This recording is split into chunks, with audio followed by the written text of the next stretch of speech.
અને ભાવનગરમાં પરિવારના હત્યારા એસીએફને કોર્ટમાં રજૂ કરવામાં આવ્યો। શૈલેષ ખાંભલાને ભાવનગર કોર્ટમાં રજૂ કરવામાં આવ્યો। લોકોએ આરોપીને ફાંસી આપો તેવા નારા લગાવ્યા। પોલીસે આરોપીના 14 દિવસના રિમાન્ડ માંગ્યા છે। પત્ની 2 સંતાનોની હત્યા કરીને તેમને દાટી દીધા હતા। હત્યા કરવા પાછળનું કારણ જાણવા પોલીસ તપાસ કરી રહી છે। જોકે ઘર કંકાસ હોવાનું અત્યારે કહેવામાં આવી રહ્યું છે।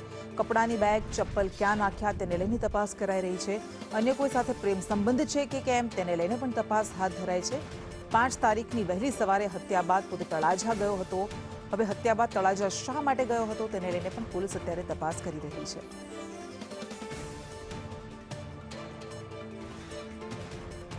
ભાવનગરનો આ કેસ આ ફોરેસ્ટ અધિકારી જેણે પોતાના જ પરિવારના 3 લોકોની પત્ની અને 2 બાળકોને હત્યા કરીને દાટી દીધા હતા અને ત્યારબાદ તેઓ ગુમ થઈ ગયા છે એવી ફરિયાદ પણ નોંધાવી હતી। જોકે ત્યારબાદ તપાસ કરવામાં આવી અને આખરે આ આરોપીને ઝડપી પાડવામાં આવ્યો છે। સ્વજન જ અહીં સંબંધોનો હત્યારો થયો છે। 3 નિર્દોષ જિંદગીઓ તેણે લઈ લીધી હતી, તેને દાટી દીધા હતા અને હવે પોલીસ તપાસ કરી રહી છે કે આવું કરવા પાછળનું સાચું કારણ શું હતું।